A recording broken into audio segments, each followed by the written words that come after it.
from us taking birth, and it's natural that we go through the process of old age and sickness and eventually death. And so we see in the news these days with the COVID pandemic, and this is very apparent. But in this province, it's been 100 days that have passed where no one new has contracted the virus until there was just one person who got it recently. But they weren't able to trace where they got the virus from, who they'd been in contact with. And we see that it's natural for there to be dangers like this in the world. And it's tough these days. And so for those provinces that are close to the borders of other countries, many people are coming into Thailand, trying to get away from the pandemic there. And we have to be careful and use things frugally, because there may be a second round of COVID coming again. So in Rayong province, if just one person gets the virus, then people are afraid already. But in other provinces, say in Nonthaburi, if one person gets it, then that's quite normal. They're very close to Bangkok, close to the densely populated areas. So we need to prepare ourselves. We need to be careful if we are associating with many people. But really, in conclusion, it's a matter of the karma that we've created. And if we've made the karma to get sick and pass away, then that will probably happen. But if we haven't created the causes for that, then we'll have a long life. So it depends on the karma that we've made. But we also need to be cautious in the present moment, because we have both our past karma and also the karma we make in the present moment, and they both interact. And some people say that they're just living in accordance with the karma they've created in the past, and so it doesn't matter what they do now. But we have to understand we also have the actions that we create in the present moment. So just like if in the past there was someone who was quite lazy, but they change their ways and they become very energetic and diligent, then they'll be able to solve the difficulties that they've got themselves into. And likewise, if someone was in the past very energetic, but they turn lazy, then they'll go through new difficulties. So we're always creating karma. Just like the people who have come here to offer food in the morning and come on a daily basis. And this is a good form of karma that you do frequently. And there's the intention that you have to create this goodness and to train like this. And I heard a story of a mother and a son, and the mother would take her son to the monastery very frequently, but they'd have to get up very early to do it. They have to wake up at 4 a.m. in order to travel here. So initially it was the mother who would wake her son up to go to the monastery. But then after a while, the son got familiar with this. And when he knew that it was the right day to go to the monastery, then he would be the one waking his mother up. So he'd have that feeling in his heart, and he'd be able to wake up first. So for us who create goodness on a regular basis, then it's easy to do it. But for those who are unfamiliar with that, it's very tough. They may get just tired and they're not able to overcome that. But we do need to have this sincerity in order to pass over the obstacles that we experience. And if we're lacking in that sincerity, then just some small obstruction will be able to defeat us. So it's the same for the practice as well, that there are many different obstructions to peace of heart. But really, the basis of all of our minds is this knowing element. It's all the same. And the heart in its pure state is very bright and radiant. It's just that these defilements come into the heart. So we need to train our minds, to bring up knowledge, to cultivate mindfulness and wisdom internally. And so we can steadily develop this inner brightness. And our minds walk along this path until, in the end, there's nothing that can bring them down. There's nothing that can make them sad or dejected. And this mind is the citta, which has the highest quality. It's the mind that has reached Nibbana. So this word Nibbana is something that was used quite regularly in very common usage during the time of the Buddha. So they would say, for example, when they'd taken the pot of rice off the fire, then after a while they'd say it had Nibbana'd already, that it had become cool. But as we're practicing, it's not the case that we experience this Nibbana 100%. There's just some parts that are cool, and it's cool temporarily. So we have this temporary letting go, which gives us a temporary Nibbana, this inner sense of peace and ease. And sometimes people can ask, is that all there is to it? There's no special practice. And really, that is it. This is the practice. This is the way that we solve the suffering we have. And if we don't have any suffering, then there's nothing else. If there's no stress, then there's nothing left to do. And this means that sati has reached a point of fullness. So this developing of sati, of mindfulness, to a point of completion is the fastest route.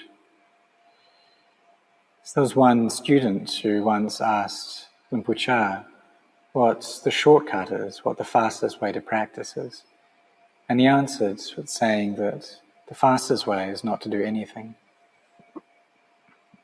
I was sitting next to him at the time, and I wondered, is that actually right? If you don't do anything, then what are you going to see? What are you going to know? I mean, even with me, I do a lot of sitting meditation, walking meditation, and I haven't gained much knowledge yet. So if you don't do anything, then how are you going to gain anything? But after time, as the years passed, and I contemplated into this teaching of Rinpoche, slowly I began to understand it. What he was pointing to was this fullness of mindfulness. It's just like a very wealthy person who has everything materially.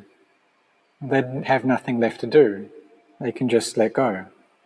They've worked a lot in the past, but now they're at ease because they've already established their businesses. They have other people working for them and taking care of it for them. And they've gained all of this money. And so they can just feel at ease. They have nothing left to do. But the question is, what is the cause of that ease? So one of these causes is our sacrifices. We do need to cultivate this giving up, because it's the nature of the mind that it will attach to things as me and as mine. It'll attach to our possessions. So we have to try to develop sacrifice, slowly but surely. And as we do this frequently, it turns into a habit. So we can develop both skillful and unskillful habits, habits that are meritorious and habits that aren't. So if we do a lot of very bad deeds, after a while this turns into a habit for us. So there was one time when I was younger that I was sitting in a car and there was a child who was also traveling in that car. And his father worked in a slaughterhouse. And he told me that it's very easy to kill other beings. That his father had did this, and it was a habit for him. And so, as being his child and going to the slaughterhouse as well, it was something that he could do quite easily. So the things that we do, the things that we're familiar with, they turn into habits. So just like a thief or someone who drinks alcohol or does drugs on a regular basis, this turns into a habit for them. But it's also the same for the precepts, that if we keep this level of virtue and do it on a regular basis, then it becomes something that we're very familiar with, and it's not difficult. It's easy for us to develop our lives and our minds in this way. So we develop this path of generosity, of virtue, and of inner cultivation. And we need to practice doing walking meditation, sitting meditation. And if we've never done that before, then it's very tough. And just sitting for 30 minutes is an excruciatingly long period of time.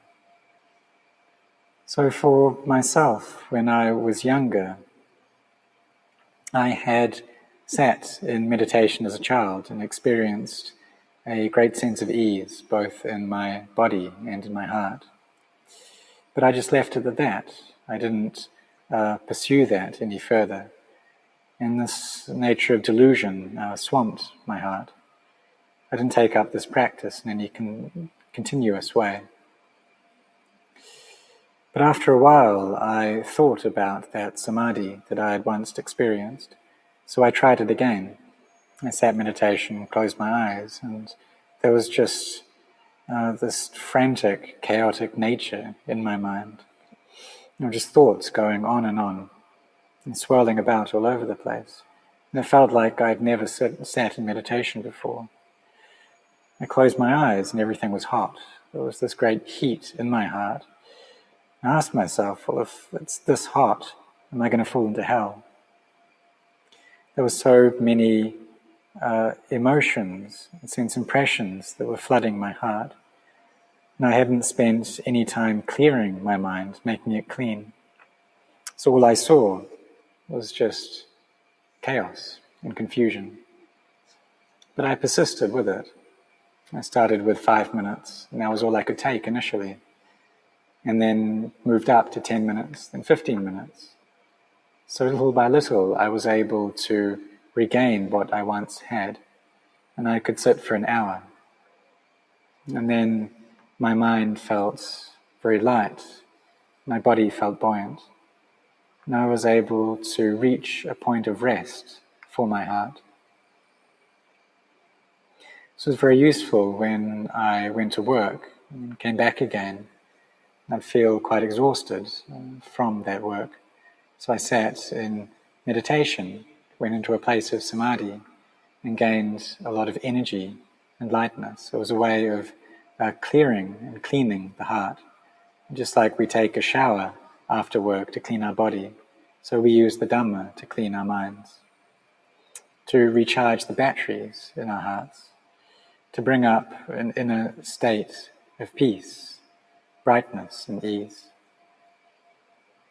So this brightness and the ease in our minds become the causes for wisdom to arise.